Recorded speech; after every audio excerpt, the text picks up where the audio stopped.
관훈 토론회 시작하겠습니다. 4월 7일 서울시장 보궐선거가 이제 한 달도 채 남지 않았습니다. 임기는 1년 남짓밖에 안 되지만 대선을 앞두고 치러지는 선거여서 어느 때보다 관심이 큽니다. 중견 언론인들의 모임인 저희 관훈클럽에서는 각 당 후보들의 의견을 들어보는 시간을 차례로 마련했습니다. 오늘은 더불어민주당 박영선 후보를 모셨습니다.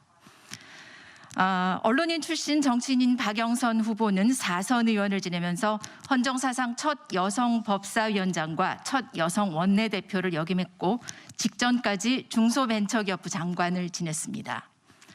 토론회에 앞서 오늘 패널 소개하겠습니다. 제 오른쪽으로 이종수 YTN 경제부 선임 기자입니다. 그리고 그 옆에는 구혜영 경향신문 정치부 선임 기자입니다.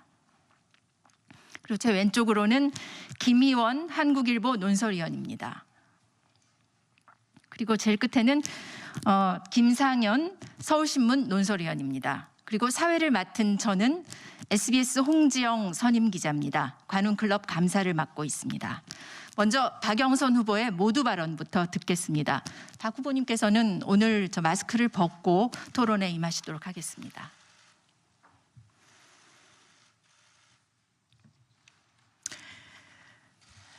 네, 이렇게 만나 뵙게 돼서 정말 반갑습니다. 존경하는 서울시민 여러분, 또 언론인 여러분, 더불어민주당 서울시장 후보 박영선입니다. 코로나와 함께한 지난 1년 너무나 힘드셨죠? 일상으로의 회복이 절실했던 하루하루. 그렇습니다. 이번 서울시장 선거는 코로나 이후에 서울을 준비하는 매우 중요한 선거입니다. 인류에게 닥친 숱한 문제들, 역사적으로 도시의 변화를 통해서 해결되었습니다. 흑사병으로 중세 암흑 시대가 끝나면서 르네상스 신도시가 태어났고 스페인 독감은 100년 전에 마차 시대의 종식과 함께 도시를 자동차 중심의 도시로 변화시켰습니다. 코로나19 이전의 서울과 이후의 서울은 달라야 합니다. 도로 중심, 자동차 중심의 도시에서 직주 근접, 친환경 생태 도시로의 변화가 불가피합니다. 서울시 대전환 21분 도시 서울은 바로 이러한 고민에서 출발했습니다. 21분 안에 병원이, 도서관이, 체육관이, 산책길이, 쇼핑센터가 있는 21분 도시 서울은 소상공인들의 상권을 살려내고 미세먼지, 탄소 배출을 줄여서 서울을 건강한 도시로 다시 태어나게 할 것입니다. 21분 도시 서울의 양대 축은 디지털과 그린입니다. 디지털의 혁신과 그린의 생태계가 서울이 가야 할 길입니다. 코로나19 서울의 또 다른 변화는 돌봄 영역이 공적 영역으로 올라선다는 것입니다. 아동, 장애인, 어르신에 대한 돌봄은 맞벌이 부부의 증가, 1인 가구의 증가와 함께 공적 영역이 되어가고 있습니다. 이제 서울시가 책임져야 됩니다. 서울시가 돌봄을 책임지겠습니다. 코로나가 발생하면서 퇴직한 직장 맘의 절반은 자녀 돌봄 공백 때문에 일을 놓을 수밖에 없었다는 통계가 이를 뒷받침하고 있습니다. 시대는 돌봄을 책임지는 서울시장을 요구하고 있습니다. 여성시장 시대를 재촉하고 있습니다. 이번 시장은 코로나19를 종식시키고 힘겹게 버텨가고 있는 자영업자, 소상공인, 청년에게 희망을 드리는 시장이 되어야 합니다. 오전에 신청하면 오후에, 그리고 자고 일어났더니 새벽에 새 희망 자금을 받았다고 좋아하던 소상공인들의 그 목소리가 지금도 제 마음에 있습니다. 그렇게 새 희망 자금을 지급하는 K 행정력을 만들어서 소상공인들에게 기쁨을 드렸던 그때처럼 자영업자, 소상공인의 든든한 버팀목이 되는 시장이 되겠습니다. 20대 청년에게는 5천만 원 출발 자선을 지원을 해서 꿈을 이룰 수 있도록 희망의 사다리를 놓겠습니다. 서울은 코로나19라는 어려운 상황 속에서도 지난해 글로벌 혁신 도시 1위를 기록했습니다. 이러한 서울의 저력과 자부심을 이어가야 합니다. 혁신은 대전환에서 시작되고 대전환으로 속도가 붙습니다. 장관으로서 코로나19 속에서도 혁신 일자리 5만 개를 만들었던 것처럼 K백신 특수주사기를 대량 생산해서 일본보다 백신 접종이 앞설 수 있도록 했던 것처럼 서울을 이제 세계 디지털 경제 수도로 만들겠습니다. 최근 LH 사건이 공분을 사고 있습니다. 저도 매우 분노하고 있습니다. 공직을 이용한 부당한 이익 취득, 반드시 몰수하고 과거로부터 관행처럼 이어온 고리를 이번 기회에 완전히 절연해야 합니다. 오늘 조사 결과가 나온다고 들었습니다.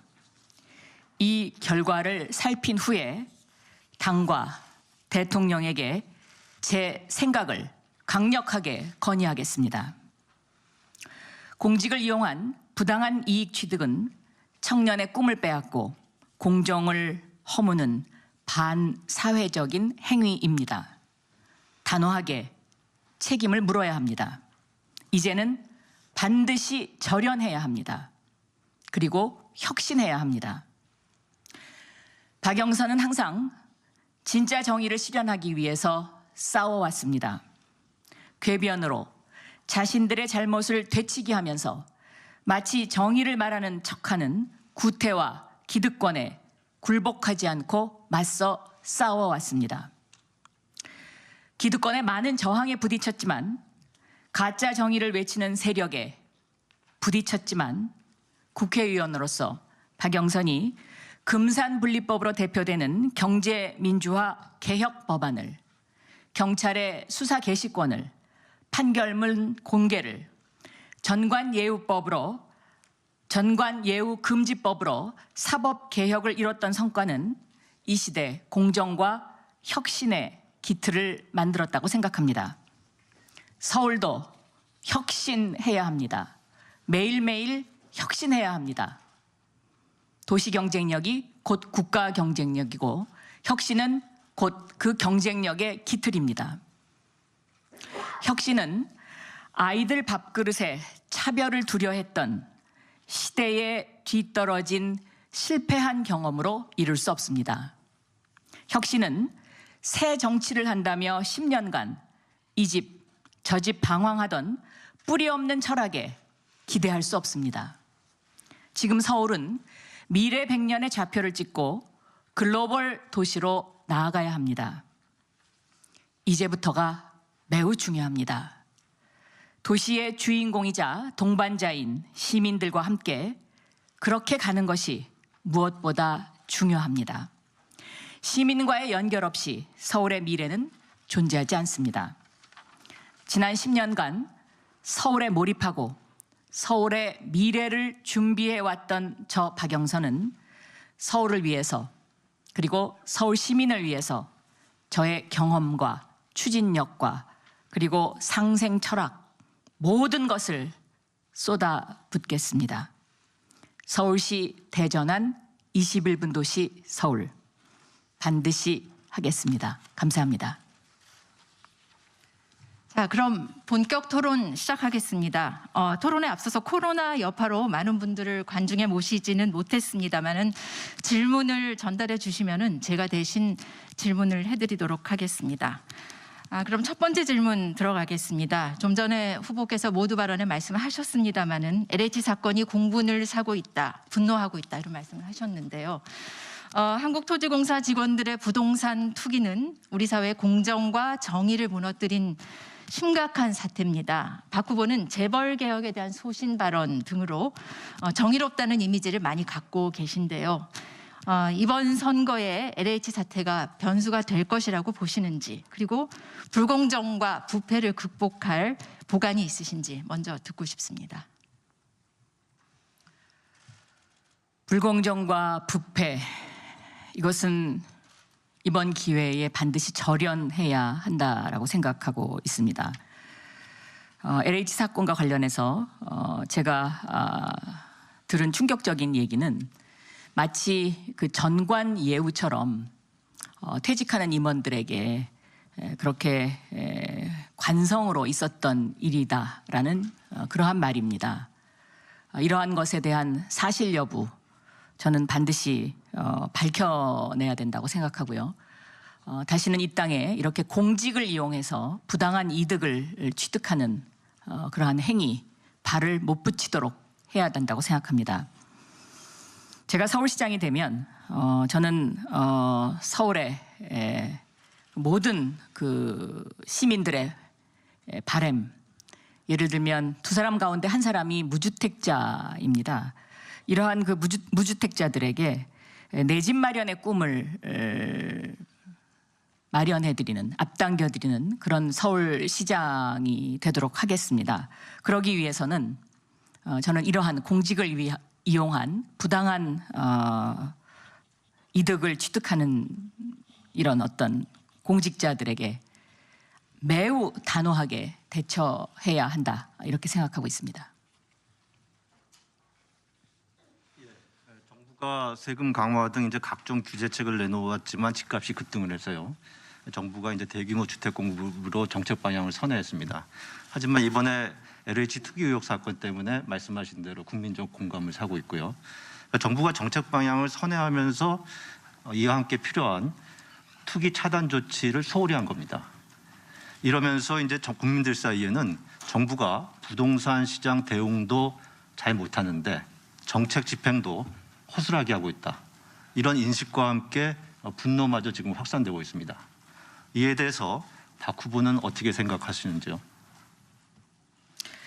예, 그렇게 지적도 하실 수 있다라고 생각합니다. 좀 더 단호하게 사전에 투기 방지책을 취해야 했었고 또 취했으면 더 좋았을 것이다라는 생각이 드는데요. 다만 이렇게 이제 그런 어떤 정부가 또 그 당시에 그런 그 강력한 규제책을 내놓았으면 규제가 또 너무 심하다라고 언론에서 많은 비판이 있지 않았을까 하는 생각도 합니다.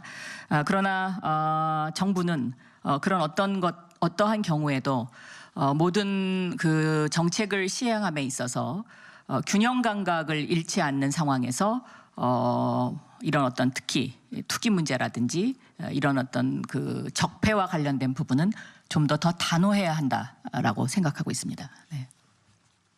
네, 지금 그 LH 사태를 보면 화가 나가지고 뭐 잠이 잘 안 올 정도인데 아마 대부분의 선량한 국민들도 비슷한 심정일 거라고 생각합니다.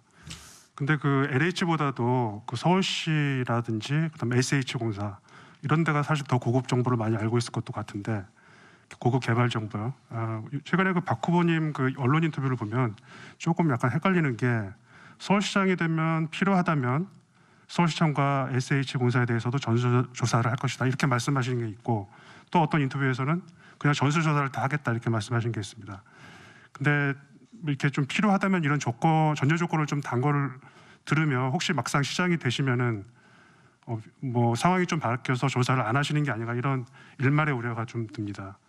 제가 보기에는 지금 당장 지금 임기 1년밖에 안 되는 시장이 뭐 새로운 사업을 시작하기보다는 이거 하나만 제대로 해도 엄청난 지적이 될 것 같은데 되자마자 즉시 전 서울시 SH공사에 대해서 전수조사를 할 생각이 있으신지 이 자리에서 좀 분명하게 말씀해 주십시오. 네, 당연히 해야 되겠죠. 그리고 그것이 서울 시민들의 바람이고요. 특히 SH나 서울시의 이런 주택 관련 부서와의 여러 가지 그런 어떤 그 잡음이 들리지 않도록 이 부분은 그 누구보다도 아마 제가 더 단호하게 대처할 수 있을 것이다 이렇게 생각하고 있습니다. 그럼 시장이 되시면 바로 시작한다고 보면 되겠습니다. 네, 그렇게 하겠습니다. 예. 지금 단호하다는 표현을 쓰셨는데요. 그 LH공사의 경우에는 이제 택지 공급을 중심으로 이제 사업이 이루어지니까 뭐 부동산 등기부 등본을 확인한다든가 이런 방식으로 조사가 가능하겠지만 서울 SH공사 같은 경우에는 사업 추진 과정에서 계약 과정에서 그 비리가 발생할 가능성이 매우 높습니다. 지금 말씀하신 단호함에 어떤 부분이 포함됐는지 잘 모르겠는데 이럴 경우에는 그 내부 고발이라든가 또는 뭐 필요할 경우 고발 수사에 따른 형사처벌 이런 것이 따라줘야지 되지 않느냐는 게 전문가들의 지적입니다. 예. 그렇지 않을 경우에는 이게 실제로 비리를 좀 사전에 알고 예방하고 또 점검하고 이러기가 쉽지 않고 사후 책임 추궁도 어렵다는 거죠. 이런 점에서 봤을 때 과연 우리 박 후보께서 어떤 입장을 갖고 계시고 구체적으로 대응책이 어떤 것인지 단호함이란 그 추상적 표현에 가리지 마시고 좀 소상히 밝혀주시면 감사하겠습니다. 네, 지금 질문하신 거와 관련해서 이미 제가 한 두세 차례 그 특사경과 그다음에 서울시로 이제 이관되게 되는 자치경찰을 활용을 해서 이 부분을 전체적으로 서울시와 관련된 전체의 부분을 조사하겠다라는 그 발표를 한 바 있고요. 그리고 저는 서울 시민 감시 모니터단을 운영하겠다라고도 발표를 했습니다. 제가 이 서울 시민의 그 감시 모니터단이 중요하다고 생각하는 이유는요. 중소벤처기업부 장관으로 있을 때도 소부장 강소기업 100을 선정을 하면서 국민심사단이라는 것을 뽑아서 제도화한 적이 있어요. 정부 부처에서는 처음으로 한 것입니다. 그것이 굉장히 효과적이었고요. 그만큼 저는 우리 서울 시민들이 깨어있는 시민들이기 때문에 이 감시단을 시스템적으로 운영을 하는 것 이것이 굉장히 중요한 일이다 이렇게 생각을 하고 있습니다. 그리고 형사처벌이라든가 이렇게 법적인 처벌 문제는 국회에서 이제 이 법을 통과시켜 주셔야 이것이 가능한 일인데요. 제가 20대 국회 때 일명 이학수법 특정 재산 범죄 수익 등의 환수 및 피해 구제에 관한 법률을 발의를 했고 그 당시에 100여 명이 넘는 의원님들이 여기에 서명을 해주셨습니다. 그런데 그럼에도 불구하고 대부분의 야당 의원님들 지금의 그 야당 의원님들이 반대에 부딪혀서 이 법이 통과되지 못했습니다. 그런데 만약에 그 당시에 이 법이 통과가 됐다면 지금 이런 LH 사건과 같은 어떤 그러한 일들을 조금이라도 예방할 수 있지 않았을까 하는 그런 생각을 해봅니다. 네. 후보님 그 조사 의지는 굉장히 강력하신 것 같습니다. 저 말씀 좋은데 그런데 조사를 하고 나서 또 문제가 될 수 있는 것이 사실 신도시 건설 발표 이전에 샀다. 나는 이런 미공개 정보를 모르고 샀다. 이런 분들이 많이 있을 것 같고 사실 그렇게 되면 이학수법이 있어도 불법 이익을 환수하지 않고 그냥 법적으로 혐의 없음 이렇게 끝날 가능성도 있거든요. 사실 이런 징계를 한다든지 다른 네. 추가 조치가 좀 있어야 되는 게 아닌가 네. 이런 생각이 듭니다.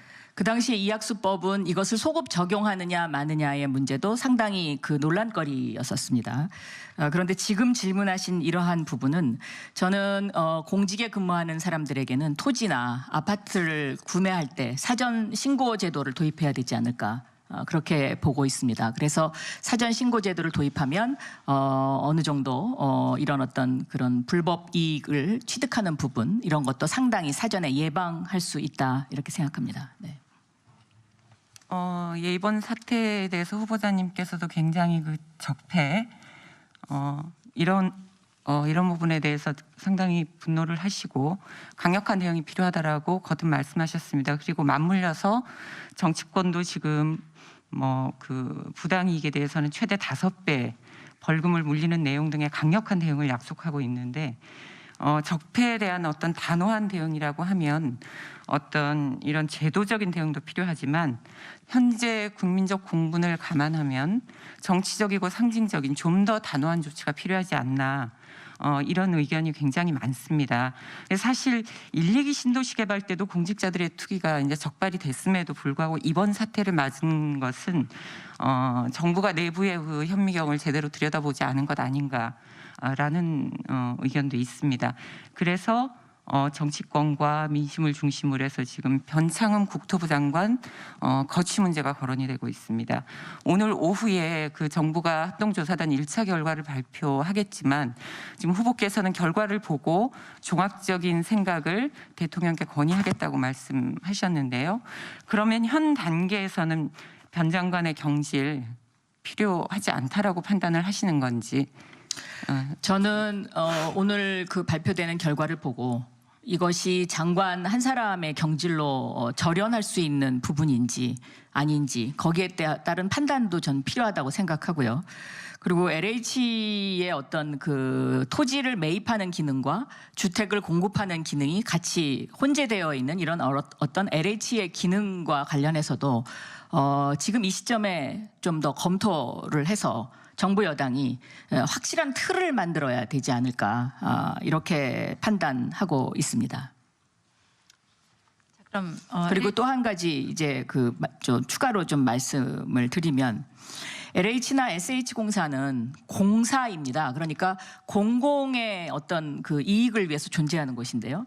늘 이것이 무엇과 부딪히게 되냐면 LH가 적자가 났다, SH가 적자가 났다 하는 이 적자와 공공의 이익이 늘 혼재되면서 늘 그 어떤 단호하고 절연하게 가야 하는 부분에서 이 혼재되는 이러한 것들이 늘 그것을 제대로 다 정리하지 못했던 한 부분이다라고 생각합니다. 그래서 이 기회에 저는 공공기관이 가져가야 할 어떤 개념 정리도 좀 더 확실하게 필요하지 않나 이렇게 생각하고 있습니다. 그 아까 그 당과 청와대에 오늘 그 LH 조사 결과 보고 건의를 하신다고 하셨는데 물론 그 결과를 보셔야 되겠지만 그 결과가 뭐 우리 예상이랑 크게 어긋날 것 같지는 않습니다. 이 자리에서 당과 청와대 어떤 거를 건의하실 건지를 조금 밝혀주실 수 있겠습니까? 저는 그 결과를 보고 종합적으로 제가 의견을 밝힐 생각입니다. 네. 자, 그러면 부동산 관련한 질문 계속해서 가보도록 하겠습니다. 박 후보께서도 부동산 관련한 대책, 그 공약들 많이 내놓으셨는데요. 최근 한 언론 인터뷰에서 보면 집값 폭등 원인에 대해서 코로나19라는 예상치 못한 일이 생기면서 돈이 많이 풀렸다. 그래서 부동산 정책에 차질이 생겼다. 빚어졌다고 생각한다. 이렇게 답변을 하신 게 있습니다. 과연 그렇게 생각을 하시는지, 만약에 아니라면 집값 폭등의 원인이 무엇이라고 생각하시는지 듣고 싶습니다. 코로나19로 부동산 값이 그 금융이 많이 풀려서 돈이 많이 풀려서 폭등한 것은 전 세계적인 현상이죠. 그래서 그것도 하나의 원인 중에 하나다라는 그런 설명을 드린 거고요. 또 하나 근본적인 원인은 서울의 그 가구 수, 그러니까 1인 가구가 크게 늘어나면서 이 가구 수가 늘어나는 거에 따른 주택 공급이 최근에 좀 모자랐었습니다. 이것이 저는 굉장히 많은 그 부동산 값을 올리는 하나의 원인이었다라고 생각을 하고 있습니다. 그래서 그 1인 가구 증가에 따른 대책 이것이 좀 미흡했지 않나 이렇게 보고 있습니다. 네. 그래서 후보님이 내놓으신 공약 내용이 30만 호를 토지 임대부 방식으로 저렴하게 반값으로 네. 공급하겠다는 게 핵심이죠. 근데 이에 대해서 사실 시 공유지 중에서 철도 부지 같은 경우는 국토부 협의도 해야 되고 또 좀 역세권 같은 부지가 좋은 곳은 또 아마도 기존 주민들 협의가 분명히 필요할 것이고 또 지금 당장 재개발할 수 있는 공공 임대주택 같은 경우는 규모가 한 뭐 3,000호 정도 그렇게 별로 많지 않다고 보이는데요. 그러니까 결국은 30만 호 공급이 과연 현실적이냐? 네. 이게 도대체 5년 안에 몇 채나 진짜 공급할 수 있을 거라고 보십니까? 5년 안에요. 네. 지금 말씀하신 공공임대주택 단지를 통해서 7만 6천 호 정도 공급이 가능하고요. 물론 용적률을 많이 높여야 합니다. 그리고 이미 8사 대책에서 10만 호를 공급하겠다고 나왔습니다.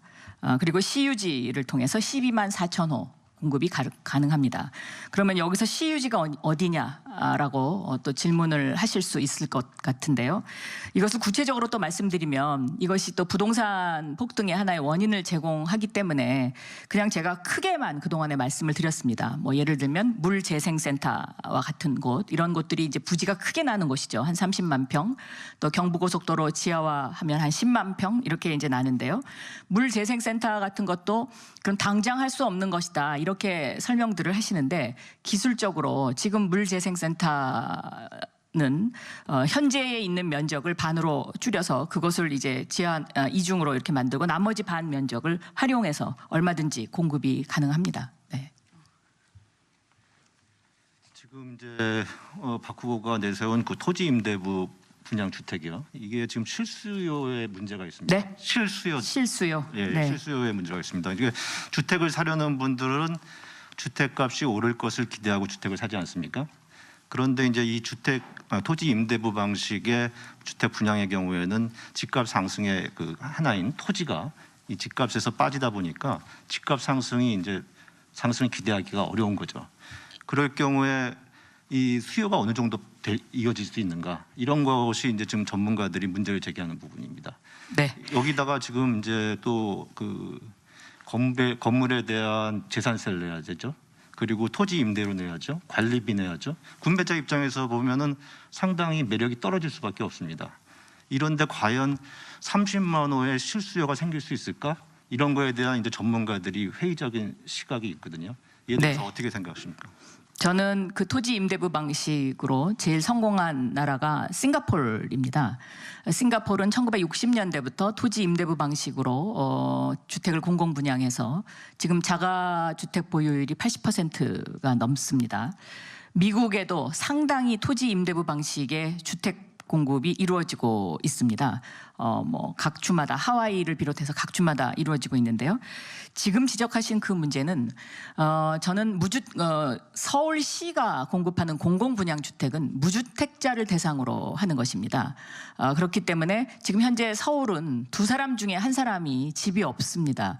그래서 이러한 분들에게 평균 20평에서 25평, 뭐 30평 정도까지의 그러한 주택을 토지 임대부 방식으로 평당 1,000만 원에 분양을 하게 되면 2억에서 3억 정도의 그 주택 가격이 형성이 됩니다. 그렇기 때문에 저는 이것이 상당히 수요가 있을 것이다. 그리고 서울 시민의 내 집 마련의 꿈을 이룰 수 있을 것이다라고 생각을 하고요. 이 2억에서 3억까지도 힘들다. 나는 도저히 집을 살 능력이 안 된다라고 생각하시는 분들도 상당히 많이 있을 것 같아요. 그래서 그런 분들에게는 토지 임대부 방식 플러스 지분 적립형으로 분양을 하려고 합니다. 지분 적립형으로 분양을 하게 되면 전체 집값의 20%, 뭐 30%를 처음에 들어갈 때 내고, 그렇게 되면 한 2천만 원, 3천만 원으로 내 집을 살 수 있는 것이죠. 그러고서 매년 뭐 10%씩 뭐 아니면 뭐 2, 3년마다 그것은 계약하기에 딸려 있는데요. 이러한 얘기를 제가 그 무주택 집을 갖고 있지 않은 분들에게 이야기를 했더니 저한테 이런 주문을 하시더라고요. 그러면 집을 오래 갖고 있어야 되고 오래 살아야 되니까 지금보다 좀 더 집을 고급스럽게 지어주세요. 이렇게 주문을 오히려 저한테 하면서 많은 분들이 지금 호응을 하고 계십니다. 네. 지금 싱가포르의 예나 미국의 예를 들으셨는데 실제로 그 공공 임대주택이나 이런 데 대해서 우리 국민들과는 좀 인식의 차이가 있을 수 있다고 봅니다. 우리 국민들은 이제 부동산에 대해서 그 미래 가치, 다시 말해서 이제 자본 이익을 취득하기 위한 그런 욕구들이 굉장히 강한 분들인데 싱가포르와 비교하는 것이 맞느냐 이런 생각을 갖게 되고요. 추가로 그렇다면 우리나라 그 2007 그 군포지구 거기에는 왜 그 당시 청약률이 0.1대 1이었던 걸로 알고 있는데 그 마찬가지로 토지 임대부 방식이었습니다. 왜 이런 일이 있었을까? 예. 거기에 대해서는 뭐 어떤 원인 진단을 하고 계신지. 싱가포르나 미국도 공공 토지 임대부 방식으로 분양한 주택이 꾸준히 상승세를 보이고 있습니다.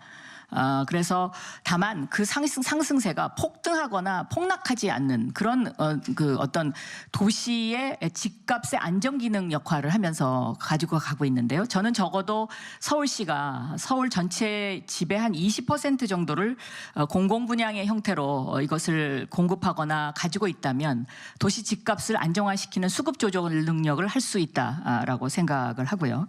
그다음에 군포지구는 그럼 왜 실패했느냐? 이게 법이 잘못되어 있습니다. 법이 어떻게 되어 있냐면 지금 현재 토지 임대부 방식으로 했을 경우에 20년 이상 산 사람이 그 20년 이상 산 사람의 뜻에 따라서 모든 것을 할 수 있도록 그렇게 되어 있기 때문에 실질적으로 이것이 이제 재개발이나 재건축이 거의 불가능한 그런 상황 입니다. 그래서 저희 더불어민주당의 노웅래 최고위원께서 최근에 이런 토지 임대부 방식을 개선하는 그러니까 토지 임대부 방식으로 평당 분양가를 반값 아파트로 분양할 수 있도록 하는 그 법을 지금 제출을 했고요. 이 법이 곧 통과될 것으로 저는 기대하고 있습니다. 네. 박 후보의 또 주택 공급 주요 공약 중에 하나가 경부고속도로 지하화를 통해서 주택 공급 방안 이 부분도 지금 약속을 하셨는데요. 근데 일각에서는 이미 서울시 자체가 기울어진 서울시라는 이야기도 있습니다. 박원순 전 시장만 해도 강북은 개발하지 않고 상대적으로 강남에 비해서 개발하지 않고 재생이나 환경 보전을 어떤 지향을 하거나 이런 쪽으로 좀 치우쳤었고요. 대신 강남은 대규모로 개발해서 결과적으로 서울시의 어떤 역균형을 자초했다는 비판을 들었는데 이런 상황에서 경부고속도로 지하화 또 이후에 대규모 주택을 공급하는 방안 결국 강남의 자산 가치를 키워서 서울의 강남 의존도만 더 높이는 일이 아닐까. 그래서 박 후보가 약속한 어떤 그 부동산 주거지 어떤 균형 발전 이거와 역행되는 것 아닌가 하는 그런 지적이 있습니다. 어떤 의견이신지요? 네, 저도 그런 지적을 들었습니다. 그런데 저는 기본적인 생각이 그렇습니다. 미래 도시는 사람은 지상으로 자동차와 기차는 지하로 이러한 어떤 원칙을 가지고 장기 플랜을 통해서 가야 한다라고 생각을 하고요. 경부고속도로 지하화는 저의 그러한 어떤 저의 원칙과 철학에 의해서 이것을 경부고속도로를 지하화하겠다라는 것은 방침입니다. 그런데 경부고속도로만 지하화하면 다른 곳은 강남북 균형 차이가 더 이제 심해지는 거 아니냐 이제 이런 질문의 요지이신데요. 저는 30년 이상 된 공공임대주택단지부터 먼저 토지 임대부 방식으로 분양을 할 것이고 여기에 새로운 재건축에 착수할 것입니다. 그래서 강북부터 먼저 시작을 하고요.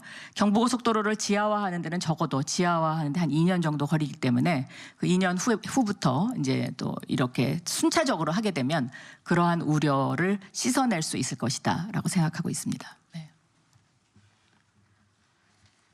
이제 좀 다른 주제로 넘어가겠습니다. 지금 또 세간의 화제인 윤석열 전 검찰총장이 사퇴를 하면서 사실 선거 지형에도 많이 영향을 미치고 있는데요. 사퇴하자마자 지지율이 1위로 수직 상승을 했고 또 정계 진출이 바람직하다는 여론이 48%로 상당히 높습니다. 이런 걸 보면은 지금 정권 심판 여론이 굉장히 강하다고 볼 수 있는데요. 우선 여쭤보고 싶은 건 이런 상황에서 민주당 후보가 서울시장이 돼야 하는 이유를 뭐라고 말씀하시겠습니까? 먼저 윤석열 총장 이야기를 꺼내셨으니까 저도 거기에 대해서 한마디 말씀을 드리도록 하겠습니다. 이 윤석열 총장하고는 국정원 수사 당시부터 저하고 제가 그 당시에 법사위원장을 했었기 때문에 뭐 이렇게 간간히 뭐 일이 있을 때마다 연락을 해왔던 그런 일입니다.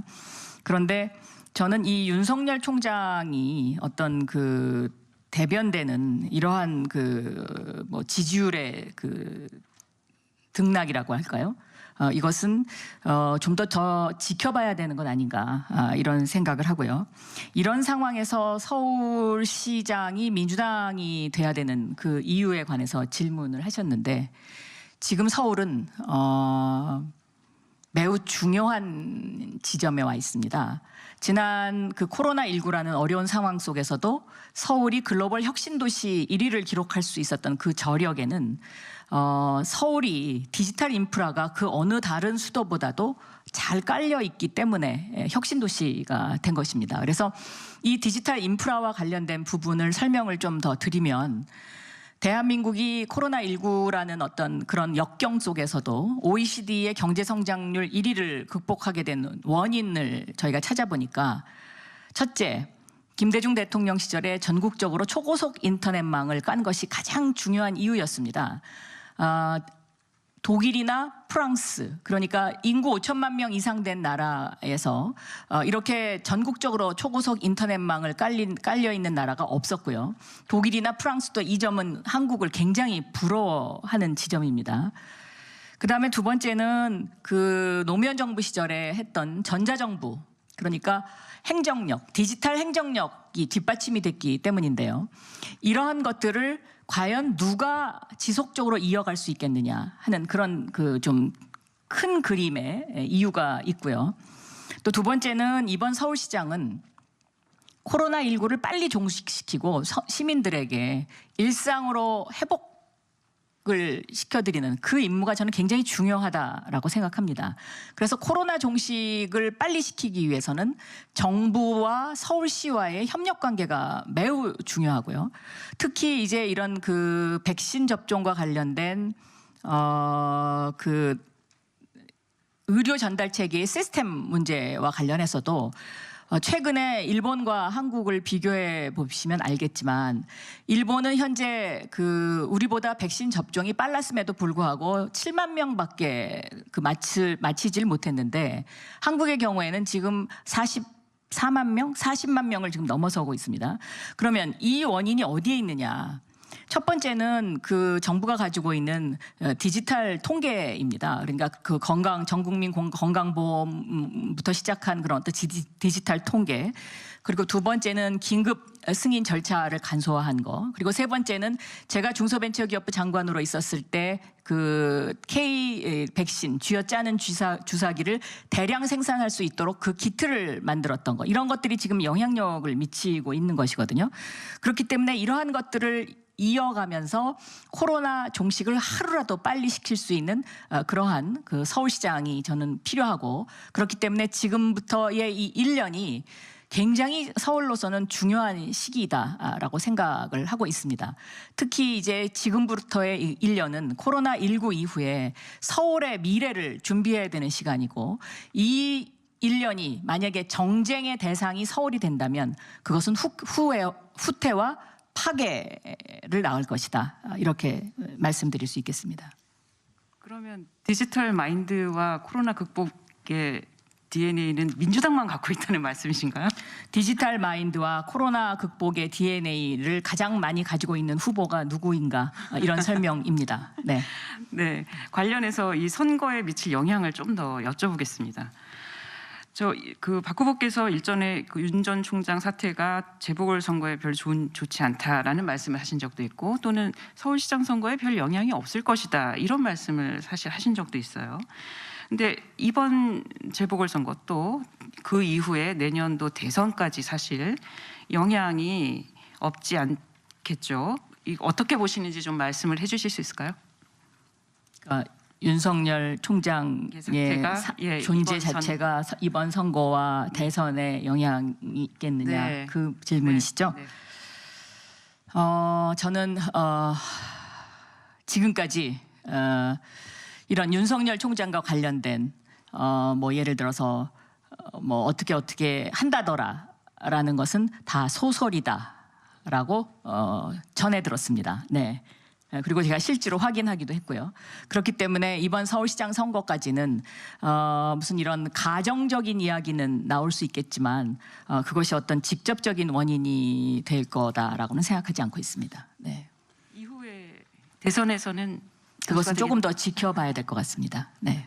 윤석열 전 총장 얘기가 나왔으니까 윤 전 총장이 사퇴하기 직전에 마지막 일정이 그 대구를 방문해서 대구가 마음의 고향이다, 뭐 이런 식의 발언을 했습니다. 거기가 이제 국민의힘의 지지세가 강한 곳이라서 이런 거를 보고 민주당 쪽에서는 정치 검사의 마지막 퇴장이다, 뭐 이런 식의 혹평을 했습니다. 우리 박 후보께서도 이런 평가에 동의하시는지, 어떻게 보시는지 좀 여쭙고 싶습니다. 저는 서울시장과 윤석열 총장과는 직접적인 관계는 그렇게 많지 않다고 해서 그동안의 발언을 자제해 왔습니다. 다만 제가 여기서 말씀드릴 수 있는 것은 윤석열 총장이 국정원 농단 사태로 그 굉장히 힘들어졌을 때 대구로 발령이 나서 귀향 간 적은 있죠. 박근혜 정권 시절에. 네. 예, 문재인 대통령이 2019년 6월 17일 검사로 재직하는 동안 부정부패를 척결해 왔고 권력의 외압에 흔들리지 않는 강직함을 보여줬다면서 그 야당 반대에도 불구하고 윤 총장을 검찰총장으로 임명했는데요.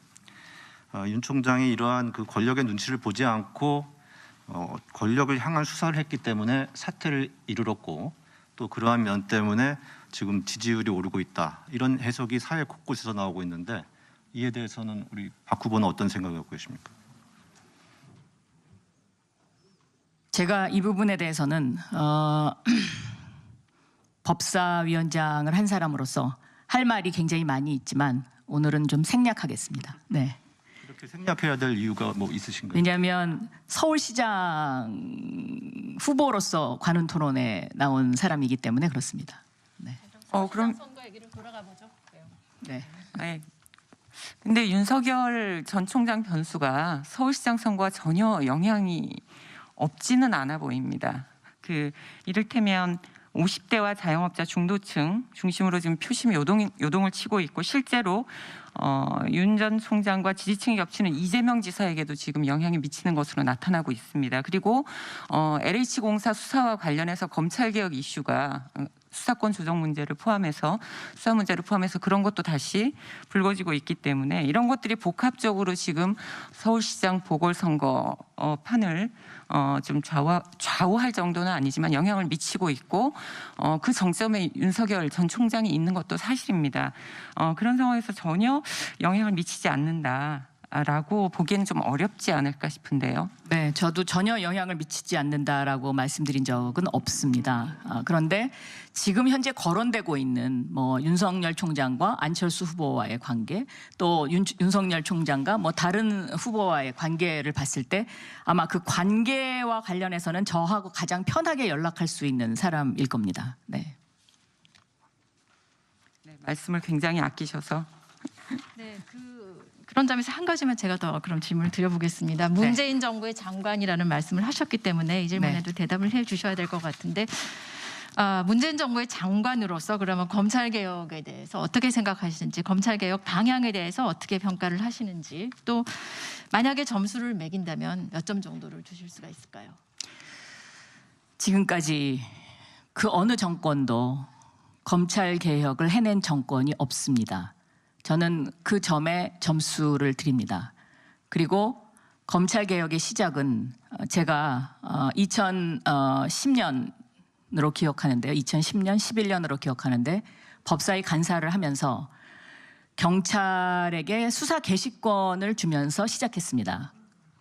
그때는 이명박 정권 시절이었지만 그렇게 그 개혁을 할 수 있었던 이유가 뭐였냐면 제가 우연히 법조문을 보다가 경찰은 검찰의 명령에 복종해야 한다라는 그 법조문이 있었습니다. 그래서 제가 이 명령과 복종이라는 이 두 단어가 법조문에 있는 것이 맞느냐라고 그 당시에 지금 야당 의원들에게 질문했습니다.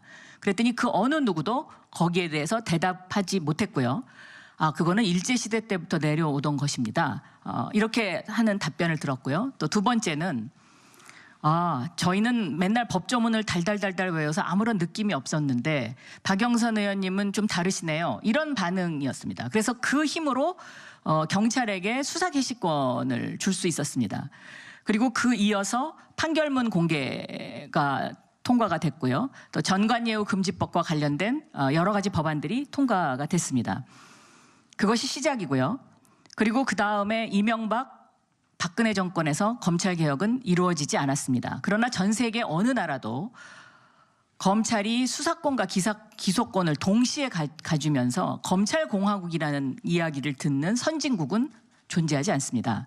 그렇기 때문에 저는 이런 우리 사회의 어떤 한쪽으로 쏠림이 있는 이런 어떤 불평등한 권력에 대해서 균형을 잡는 것, 이것은 반드시 필요하다라고 생각합니다.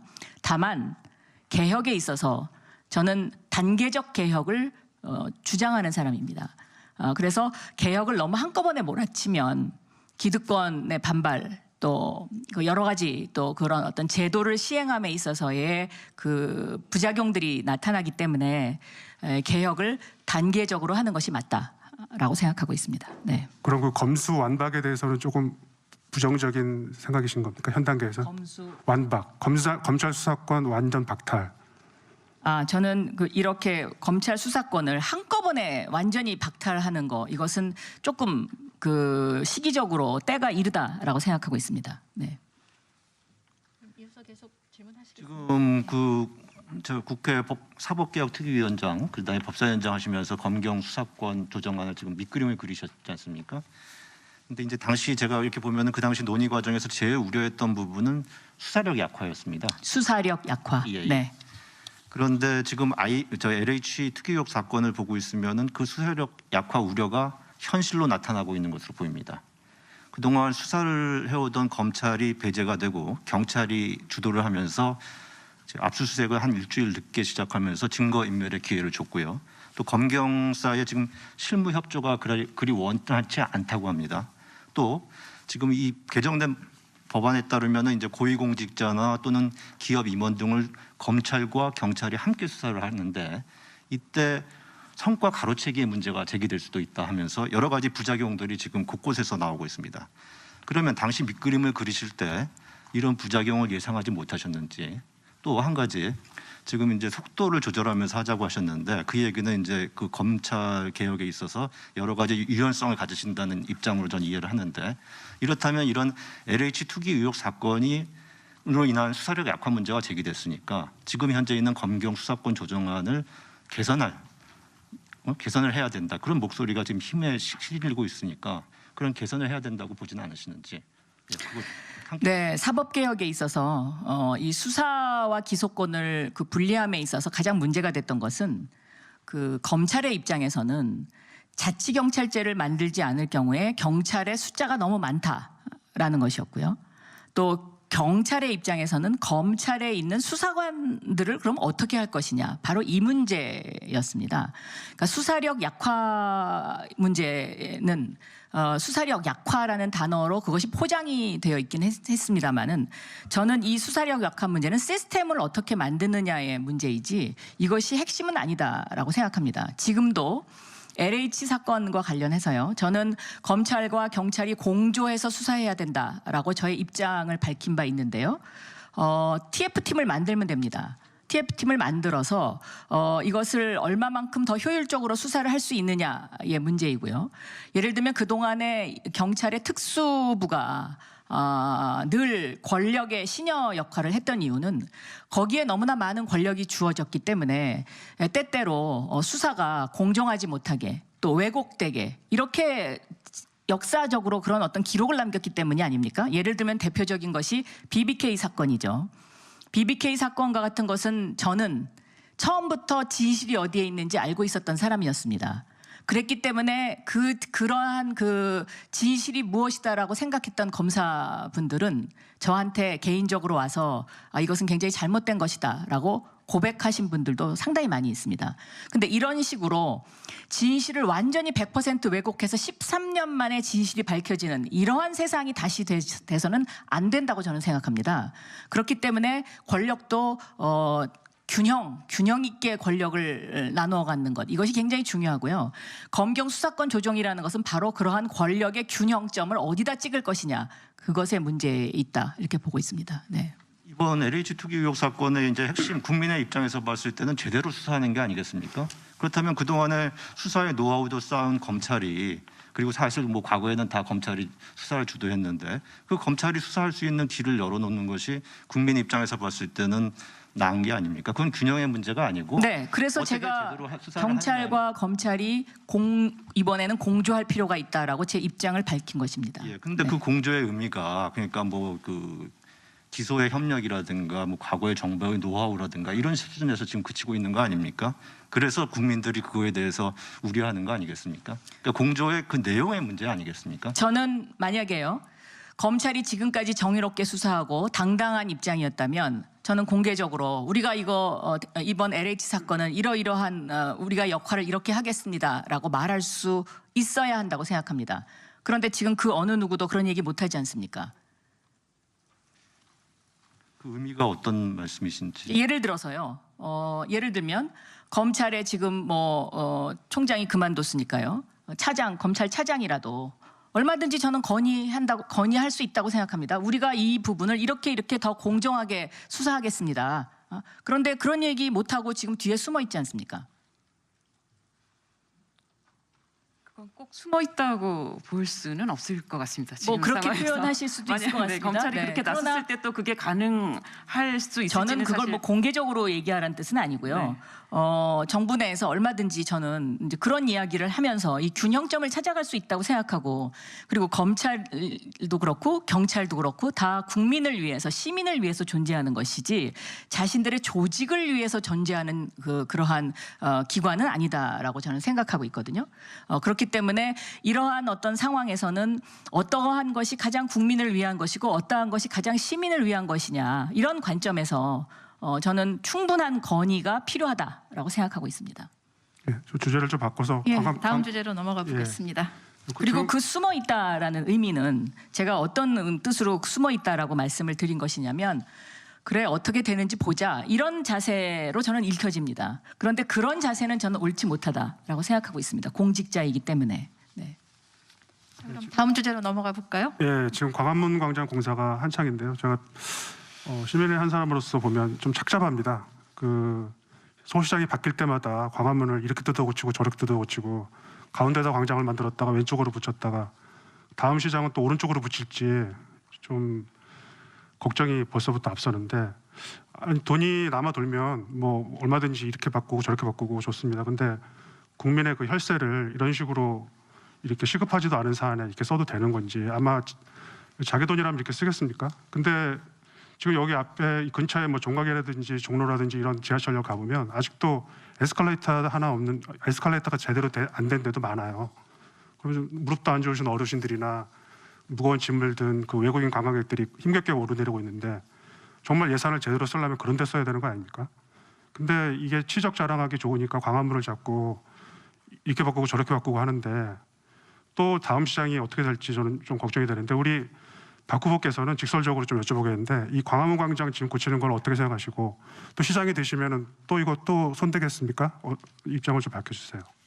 네, 그래서 제가 모두 발언에서 도시의 주인공은 시민이고 또 도시의 동반자는 시민이다. 그래서 이런 시민과 함께 가는 것이 무엇보다 중요합니다라는 말씀을 드렸습니다.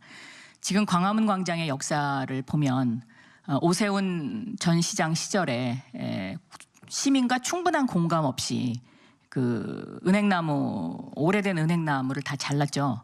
그리고 나서 지금 이제 그 보여진 광화문 광장이 저런 모습입니다. 그래서 저는 이 광화문 광장은 대한민국 서울의 상징적인 곳이기 때문에 시민과의 충분한 공감대를 형성을 해서 만들어가는 것이 맞다, 이렇게 생각하고 있습니다. 예를 들어서 일본의 요코하마 같은 경우는요, 1960년대에 지금의 요코하마의 청사진을 만들었습니다. 근데 그 당시에 일본 요코하마의 시청의 전체의 요코하마 시민이 모여서 시장과 매우 긴 토론을 했다는 그러한 기록을 제가 읽어본 적이 있습니다. 그 토론이 한 일주일 이상 됐다, 이런 토론이 있는데요. 저는 서울도 뭔가 이런 우리의 상징적인 것을 바꿀 때는 서울 시민과의 공감대 형성을 위한 그러한 대토론이 장시간 필요하다라고 생각하고 있습니다. 그러면 시장이 되시면 시민들이랑 토론해서 광화문 광장을 다시 고칠 생각이세요? 지금 뭐 공사가 일부 진행이 되고 있는데요. 그 시점부터 예를 들면 서울 시민의 의견을 수렴을 해서 뭐 수정할 수 있는 부분은 수정하고 그렇게 해서 가는 것이 맞겠죠. 네. 네, 지금 서울시장 선거의 또 다른 쟁점이 서울 퀴어 문화 축제입니다. 이게 제3지대 후보 토론회에서 안철수 후보가 퀴어 퍼레이드를 보지 않을 권리를 언급하면서 쟁점이 됐고, 그 이후에 몇몇 국민의힘 후보들이, 예비 후보들이 도심 개최를 반대한다는 입장을 밝혔습니다. 그런데 그 뒤에 안타깝게도 변희수 전 하사 등 몇몇 성소수자분들이 비극적 선택을 하는 일이 있었고요. 이건 사실 제가 보기에는 동등한 권리의 충돌이라기보다는 우리 약자 혐오와 포용력의 문제라고 봐야 합니다. 이 민주당 후보들께도 이런 입장을 여러 차례 물은 언론들이 있었는데, 박 후보께 오늘 이 퀴어 문화 축제 개최에 대해서 어떻게 생각하시는지 좀 입장을 확실하게 밝혀주시면 좋겠습니다. 예, 저는 시대가 지금 말씀하신 것처럼 포용적으로 변화하고 있고 또 다양화하고 있다라고 생각합니다. 그래서 이러한 문제를 저는 서울 시민과 공감대를 형성해 가면서 진행하는 것이 맞지 않나 이렇게 보고 있습니다. 그래서 서울 시민들과 이 부분은 공감대를 형성하는 그러한 시간을 마련할 것입니다. 네. 아니, 그럼 공감대를 형성해서 퀴어 퍼레이드 반대하는 입장이 많으면 안 하겠다는 말씀이신가요? 물론 이제 거기에 따른 저의 생각이 있습니다. 저의 생각이 있고 서울 시민들의 그런 어떤 서울 광장은 서울 시민들의 표현을 하는 하나의 그 대표적인 장소입니다. 그렇지만 저의 생각을 표현하기 전에 서울 시민과의 공감대 형성이 먼저 더 중요하다 이렇게 생각하고 있습니다. 퀴어 퍼레이드에 한번 참가해서 보실 생각은 있으십니까? 그 부분도 저는 지금 내가 이렇게 하겠다 저렇게 하겠다라는 입장을 밝히는 것보다는 서울 시민과 공감대를 형성해 가면서 그런 어떤 시대적 변화와 그다음에 시대의 포용 정신 그다음에 시대의 다양성을 서로 같이 공감하는 것 그것이 저는 굉장히 중요한 하나의 리더십의 중요한 포인트다라고 생각하고 있습니다. 네.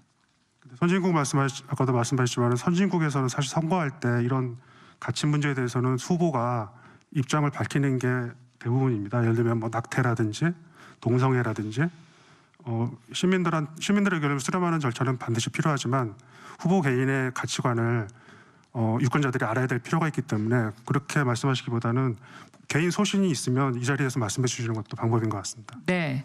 그렇게 소신을 밝히는 것도 저는 굉장히 중요한 일이다라고 생각하는데요.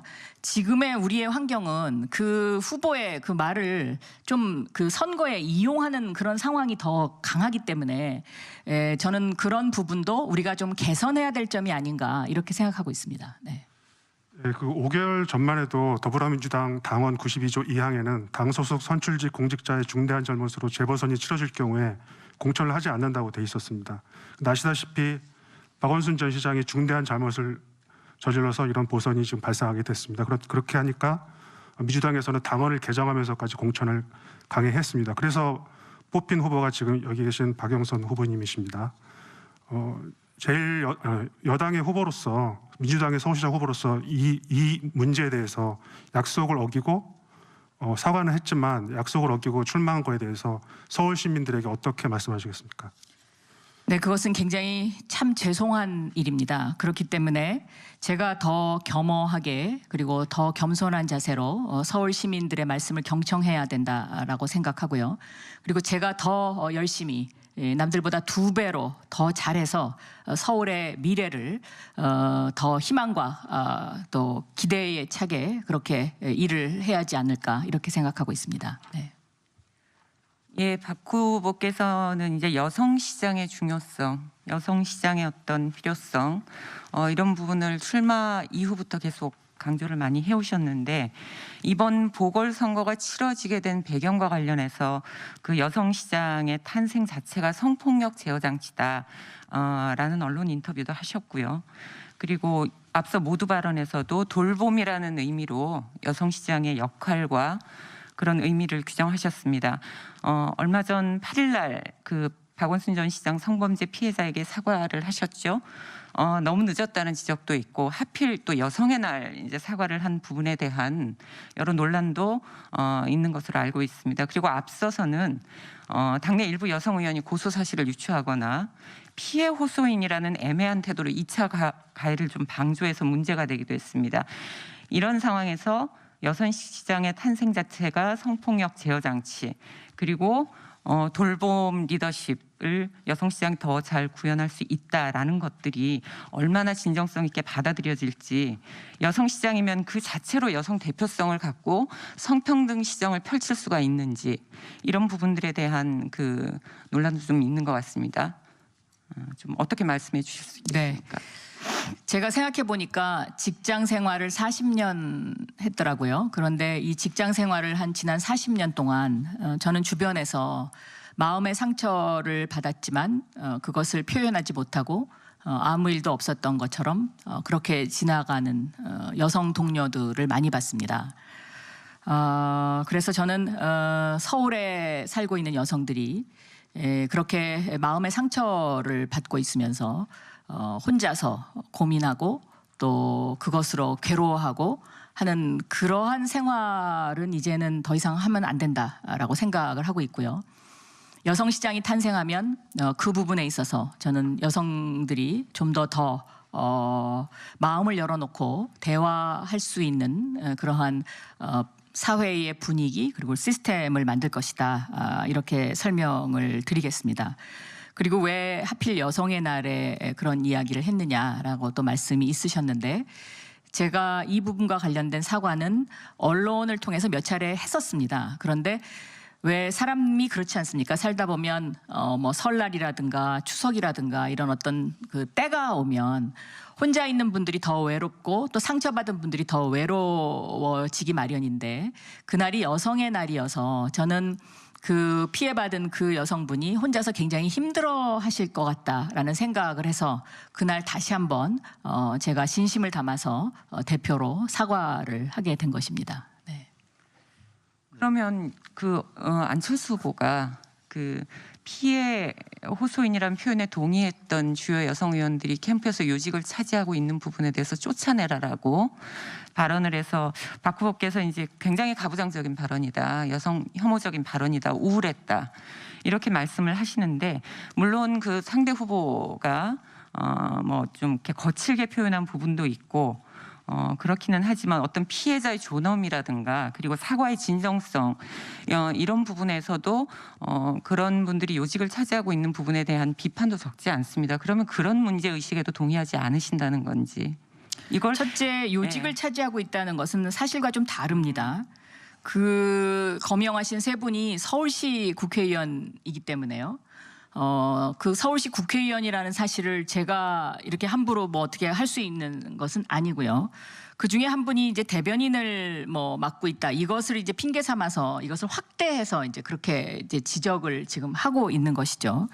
그런데 저는 쫓아내라라고 이렇게 명령적으로 상대방한테 그렇게 이야기하는 것 자체가 저는 굉장히 가부장적인 발상에서 이루어질 수 있는 것이다. 저 같으면 그렇게 얘기 안 했을 것 같습니다. 그렇게 예를 들어서 이런 일은 적절치 않다. 그렇기 때문에 여기에 대해서 고려해 주기 바란다. 이렇게 저는 얘기했을 것 같거든요. 그래서 이런 어떤 그 가부장적인 발언이 아직도 우리 사회에 통용되고 있는가라는 부분에 있어서 저는 굉장히 우울하게 생각을 했다라는 이제 그런 뜻입니다. 그리고 또 예를 들면 초선 국회의원의 경우에는 저는 때때로 상황에 대해서 어떤 정무적인 판단을 함에 있어서 실수할 수도 있다라고 생각합니다. 그래서 그런 부분은 저는 충분히 또 그 후에 제가 그래서 그런 것을 보고 나중에 보니까 다 사과를 하셨더라고요. 그런 부분에 있어서. 그러면 때때로는 또 사과를 했을 경우에 그 부분을 사회가 받아들여 주는 것, 그것도 하나의 우리가 살아가는 데 있어서의 하나의 그 진전된 것이 아닌가 이렇게 생각합니다. 네. 네, 지금 단일화를 추진 중인 김진애 열린민주당 서울시장 후보는 그 박원순 전 시장의 성추행 문제에 대해서 뚜렷한 입장을 밝혔습니다. 근데 이번 선거가 어차피 그 박원순 전 시장의 성추행 문제로 치러졌기 때문에 서울시 내 그러니까 여성 유권자를 비롯해서 많은 그 서울시 유권자들이 이에 대한 아마 박 후보의 입장도 좀 분명하게 듣고 싶길 원할 거라고 봅니다. 제가 그 김 후보가 말한 부분이 있기 때문에 그걸 먼저 말씀을 드리고요. 그런 다음에 이제 이거에 대해서 본인의 좀 생각을 구체적으로 밝혀주시면 감사하겠는데, 그러니까 김 후보는 박원순 전 시장이 언론의 선동적 먹잇감이 돼서 언론과 정치권에 의해 명예살인을 당했다 이런 취지로 말씀을 하시면서 박 전 시장의 성추행을 흠결 실수로 표현을 했습니다. 이런 인식에 대해서는 이제 어떻게 평가를 하시는지, 그리고 본인이 이 사건에 대해서 도대체 그 어떤 입장이신지를 좀 이렇게 분명히 밝히셔야지 유권자들이 좀 선택에 도움이 될 것 같습니다. 저는 어쨌든 공직자로서 그 원인 제공을 했기 때문에 그 상처의 깊이와 상관없이 이 부분은 충분히 사과드리는 게 맞다라고 생각하고 있습니다. 네. 쭉 이렇게 전체적인 공약 기조나 후보의 어떤 메시지를 보면 임기 1년 안에 이걸 다 할 수 있을까? 그 임기 1년의 서울시장 역할이라고 하기에는 실현 가능성 문제 이런 부분은 차치하고서라도 경우에 따라서는 좀 우선순위가 맞지 않거나 뭐 개발 또 보여주기식 과잉 공약이 많다라는 지적도 좀 들어보셨을 겁니다. 그래서 캠프도 지금 장관급 인사들도 좀 많이 결합을 하셨죠. 메모급 규모라고도 알고 있는데, 근데 지금은 무엇보다 코로나 대책이라든가 이 팬데믹이 장기화되면서 지친 시민들의 삶을 보듬는 것이 가장 중요한 임기 1년의 서울시장 과제여야 한다라는 목소리는 또 그래서 나오는데요. 실예로 지난 1월에 50대 자영업자 폐업을 한 50대 자영업자 분들이 10만 명을 넘었습니다. 11만 명이고요. 생전 처음 겪는 고통이라고 말씀하시는 분들도 많습니다. 그러니까 좀 임기 1년의 서울시장이 가장 우선적으로 해결해야 할 당면한 과제 이걸 좀 놓치고 있다는 비판 어떻게 좀 인정하시는지 의견을 여쭙고 싶습니다. 아마 소상공인 자영업자의 문제를 가장 가까이서 보고 또 그분들과 함께 뒹굴면서 보낸 후보다라고 저는 생각합니다. 중소벤처기업부 장관을 하면서 정말로 이분들의 문제에 대해서 제가 국무회의에서도 이것은 전국민 재난지원금이 이분들을 위한 소비진작의 효과가 있어야 되고 또 그리고 새희망자금, 버팀목 자금을 지급해야 되는 이유다라는 이제 그런 어떤 생각을 비공개적으로 이야기를 여러 차례 했었습니다. 그래서 저는 지금 지난 1년 동안 이렇게 버텨준 소상공인과 자영업자분들에게 정말로 감사하다라는 말씀을 이 자리를 빌어서 꼭 드리고 싶고요. 제가 서울시장이 되면 그렇기 때문에 5천만 원 무이자 화끈 대출을 바로 실시를 하도록 하겠습니다. 그래서 마음속에 정말 고단함 또 힘듦으로 응어리진 그런 것들을 풀어드리는 그런 시장이 되겠습니다. 네, 지금 뭐 자영업자 소상공인 말씀하셨는데 말씀하신 대로 가장 크게 지금 고통받고 있는 분들이 아닐까 생각됩니다.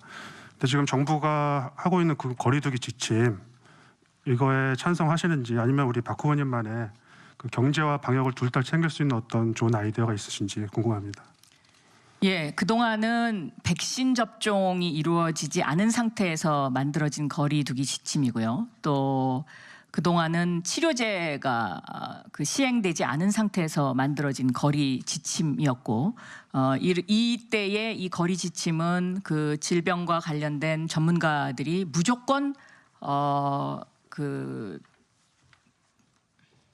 교류나 왕래를 차단하고 거리두기를 해야 된다는 어떤 강력한 지침에 의해서 이것이 만들어졌습니다. 그런데 이제는 백신 접종이 순조롭게 진행이 되고 있고 또한 치료제도 지금 이제 어느 정도 이것이 사용이 되고 있기 때문에 저는 거리두기 지침과 관련해서 각 업종별로 특성을 살펴서 좀 조절할 필요가 있다 이렇게 생각하고 있습니다. 네. 저희가 좀 토론이 조금 늘어지고 있는 것 같은데요. 이 시점에서 지금 플로어에서 들어온 질문 하나 전달해 드리고 그리고 앞으로 남은 질문들은 저희 패널분들이 조금 더 질문을 축약해서 시간을 좀 절약해서 가야 될 것 같습니다. 플로어에서 들어온 질문인데요. 지금 백신 이야기가 나왔는데 일부 시민들은 코로나 백신 접종에 있어서 상당히 불안해하고 있죠. 서울 시민의 안전을 위한 백신 확보 계획이 어떤 건지 궁금하다라는 의견이고요. 또 하나는 이인영 통일부 장관이 백신을 북한에 원조하겠다라는 얘기를 했었는데 여기에 대해서 어떻게 생각하시는지 후보님의 의견을 밝혀달라는 주문입니다. 네, 백신 접종과 관련된 확보 계획은 정부에서 이미 충분하게 우리 대한민국 인구 이상의 백신이 현재 확보되어 있고요. 그리고 이 확보된 백신이 지금 순조롭게 들어와서 이것이 계획대로 지금 접종이 되고 있습니다. 그러나 이것을 좀 더 백신 접종을 앞당겨서 집단 면역을 하루라도 빨리 형성할 수 있도록 하는 것, 이것은 서울시장이 더 세밀하게 신경을 써야 되는 부분 중에 하나이고 이것은 정부와의 협력이 매우 중요한 지점이다. 이렇게 설명을 드리겠습니다. 그리고 북한 문제는 북한이 저희하고 이 접경 지역을 상당히 많이 같이 공유하고 있지 않습니까? 그렇기 때문에 대한민국 국민들의 접종이 끝나고 나면 이 부분도 저희가 미래의 예방을 위해서 검토해야 될 부분이 아닌가 이렇게 생각하고 있습니다. 네. 네, 그 플로어에서 들어온 질문 하나 더 소개하겠습니다. 이것도 지금 가야 될 것 같은데요. 후보님께서 최근에 그 대한민국이 문재인 보유국이다라는 말씀을 하셨는데 그 의미가 무엇인지 설명해 달라는 건데요.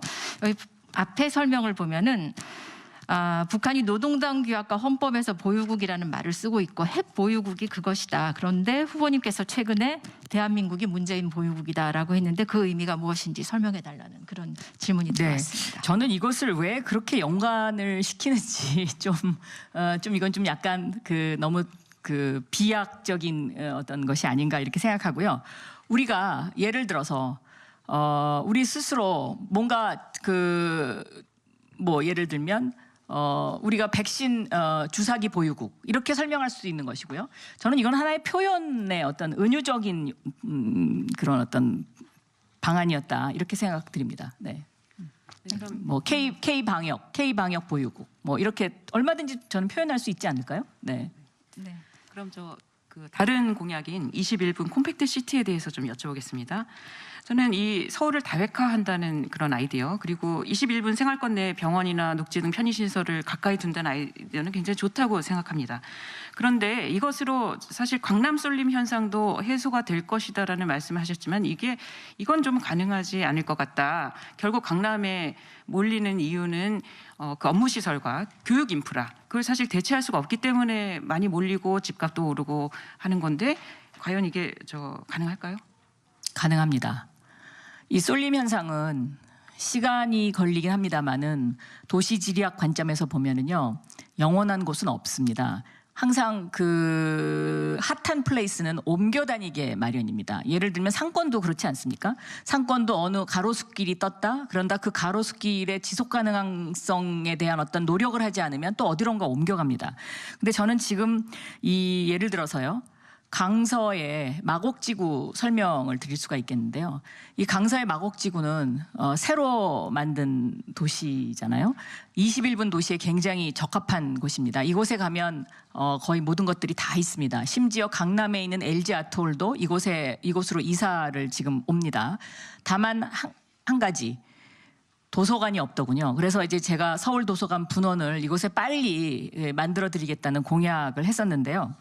이 강서 마곡지구는 예를 들면 미세먼지가 있는 날 미세먼지의 그 농도나 이런 것들이 다 그러니까 그 도시에서 확인이 가능합니다. 지금 내가 살고 있는 이 지역의 미세먼지가 얼마가 되고 있고 이 도시의 생태의 어떤 환경 지수가 어떻게 되고 있는지가 이 디지털로 모든 것을 다 확인할 수 있는 이런 도시인데요.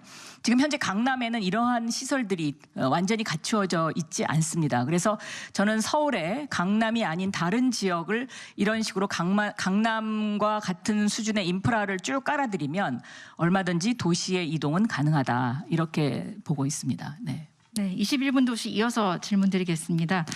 21분 도시 예로 15분 도시 파리를 들었는데요. 저도 파리 특파원을 했습니다만 파리는 메트로폴리탄이 아니고 그렇습니다. 예, 네. 후보님께서 잘 알고 계시지만 파리의 그 규모라든지 서울과 비교해서 굉장히 작습니다. 반면 서울은 뉴욕 도쿄처럼 이른바 메트로폴리탄이라고 하는데요. 대도시로 주변 지역과 이렇게 유기적으로 또 연결된 핵심의 역할을 하는 그런 도시입니다. 이게 서로 유기적으로 연결되어 있어야 하는데 파리처럼 이렇게 분절되는 그런 공약을 내놓으셨는데 여기에 대해서는 어떻게 생각하시는지요? 파리의 15분 도시가 지금 선진 도시의 일종의 트렌드입니다. 그러니까 올 가을 11월 달에 있는 뉴욕 시장 선거에서도 오바마 정부에서 주택부 장관을 했던 쇼 도노반의 캐치프레이즈가 15분 도시 입니다. 그런데 이 15분 도시 파리의 개념은 궁극적으로 생태 도시를 만들겠다는 것이죠. 그러니까 건강한 도시를 만들겠다는 것인데요. 저는 이 개념을 서울도 도입해야 도시 경쟁력이 떨어지지 않다고 생각을 했고요. 왜 21분 도시냐? 지금 지적하신 것처럼 서울의 면적이 파리의 5배, 또 인구도 파리의 5.6배, 인구도 5배에 가깝습니다. 그래서 15분 도시 파리로는 서울의 문제를 해결할 수 없기 때문에 21분 도시 서울이라는 그런 개념을 제가 만들었고요. 이 21분 도시의 개념은 사람이 빠른 걸음으로 20분 내지 21분 동안 걸어가게 되면 약 2km 정도를 갈 수 있는데 오른쪽으로 2km, 왼쪽으로 2km, 또 아래쪽으로 2km, 뒤로 2km 하면 직경 4km 정도의 크기가 나옵니다. 근데 이 직경 4km의 크기는 4대문 안의 크기입니다. 그래서 이 4대문 안의 크기를 이렇게 살펴봤더니 서울에 한 21개 정도의 그 원이 그려집니다. 그래서 21개 컴팩트 도시를 만들겠다 이렇게 설명을 드렸고 21개의 클러스터, 혁신 클러스터를 만들어서 일자리를 새로 유치하고 이곳을 직주 근접 의 형태로, 그러니까 직장과 주거가 가까운 그러한 형태로 새로 도시를 이렇게 형성해 가는 것이 앞으로 미래 100년에 서울이 가야 할 방향이고요. 그리고 이렇게 됐을 경우에 이것이 성공하게 되면 서울이 지난 100년의 표준도시, 세계의 표준도시 뉴욕처럼 앞으로 미래 100년의 표준도시가 될 수 있다. 그래서 도쿄도 아마 쫓아올 것이고 상하이도 쫓아올 것이고 북경도 쫓아올 것이다. 이렇게 생각하고 있습니다. 네. 지금 박 후보께서 지난 TV 토론에서요, 여의도 21분 컴팩트 시티를 내년 임기 내까지 할 수 있을 것 같다라고 말씀하셨을 걸 제가 봤습니다. 일단 제가 하나 좀 질문을 드리고 싶은 게 그 폭 100m, 길이 1km의 광화문 도로를 지하화시키는데 소요되는 예산이 어느 정도나 되시는지 아십니까? 그거는 제가 살펴보지 못했습니다. 예. 이게 직접 검토를 했는데 한 5천억 원 된다고 합니다. 네. 그럼 여의도 중앙도로는 이것보다 규모가 훨씬 크기 때문에 수조 원대로 이르는 것으로 전문가들은 추산을 하고 있습니다. 그 다음에 이제 제가 한 예를 들고 싶은 게 잠깐만요. 거기서 조금 끊어갈게요. 왜냐하면 그 조금 지금 전달이 잘못된 것 같습니다. 그러니까 제가 그 여의도의 뭐 중앙도로를 지하화해서 그것을 만들겠다 이렇게 발표를 하지 않았는데 그렇게 받아들이시는 것 같습니다. 사람들이. 제가 이야기한 곳은 어디냐면 국회의사당에서 바라보면은요, 그 동쪽으로 난 길 중에 여의도 공원 직전에 이렇게 길 한가운데 버려진 공원이 있습니다. 그 버려진 공원에 제가 수직 정원 등대를 세우겠다 이렇게 설명을 드렸는데 그게 사람들한테는 그게 그렇게 전달이 안 된 것 같습니다. 지금 말씀을 네. 들어보면 여의도 도로를 지하화할 계획은 없다는 말씀이신가요? 지금 여의도 도로의 지하화는 이미 계획돼 있고요. 그것이 예산이 잡혀 있습니다. 그 예를 들면 강북으로 나 있는 저 서강대교에서부터 가는 그 도로 거기하고 그 두 곳이 지하화되는 것이 이미 플랜이 다 서 있더라고요. 네. 공약 관련해서 사실 그 전에 이미 많이들 발표가 되어 있고 그동안 토론에서 얘기를 많이 하신 것 같아서 일단 이 정도에서 공약을 정리를 좀 했으면 하고요. 정치인 박영선으로 다시 한번 돌아가 볼까 합니다. 그 나경원 전 의원과 겨룰 뻔했는데 경선에 못 올라오셨죠. 본선에서 못 올라오셨는데 오랫동안 의정 생활을 같이 해서 잘 안다 이런 말씀을 하셨어요. 근데 이번에는 이제 오세훈, 안철수 두 후보하고 붙게 될 것 같은데 어느 분이 더 쉬울 것 같은지 또 두 후보를 평가를 좀 해주셨으면 합니다. 두 후보의 장점 그리고 이 두 후보와 비교해서 본인의 경쟁력은 어떤 게 있다고 보시는지 부탁드리겠습니다. 예, 두 후보 모두 저는 일장일단이 있고 쉽지 않은 후보입니다. 그러나 한 가지 분명한 확실한 구도는 저는 10년 동안 서울에 몰입하고 서울의 미래를 위해서 준비한 후보이고요. 다른 그 두 후보는 마음은 콩밭에 가 있는데 이 콩밭이 잘 안 될 것 같으니까 서울시장에 출마를 해서 서울을 정치적으로 이용하는 후보입니다. 그 부분은 저는 확실한 차이가 있다라고 생각을 하고 있습니다. 그래서 저의 경쟁력은 저는 국회의원 시절에 개혁 입법을 주도하면서 많은 그런 저항에 부딪혔지만 인내하고 꿋꿋하게 그 법들을 통과시켰고요. 그리고 중소벤처기업부 장관으로서는 그 성과가 통계 수치로서 이미 나와 있습니다. 일자리를 5만 개 이상 만든 장관이었고요. 또 코로나19라는 이런 어려운 상황 속에서도 벤처 투자 사상 최고를 4조 3천억 사상 최고를 기록했고 또 소상공인과 중소기업들에게 디지털 경제로의 대전환이라는 이러한 명제를 가지고 많은 정책들을 추진을 해서 그것들이 지금 현실적으로 그 시장에서 작동을 하고 있습니다. 그래서 전통 시장의 뭐 온라인화라든가 소상공인의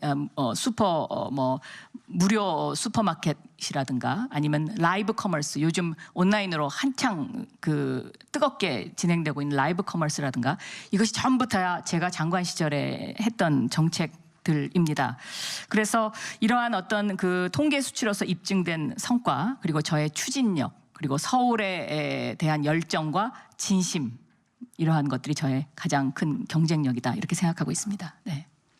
뭐 여론조사라는 게 일일비 할 일도 아니고 뭐 결과를 전적으로 이제 담보하는 어떤 기준은 아니겠지만 어찌됐든 후보를 바라보는 어떤 그 추세 정도는 될 수 있다고 봅니다. 그래서 선거 초반만 해도 여권 이제 후보들이 좀 뒤처지다가 박 후보 등판 이후에 여야 후보 뭐 가상 양자 대결에서도 좀 야권 후보를 앞서는 결과가 많이 나왔는데 이번 주 들어서는 좀 양상이 많이 달라졌습니다.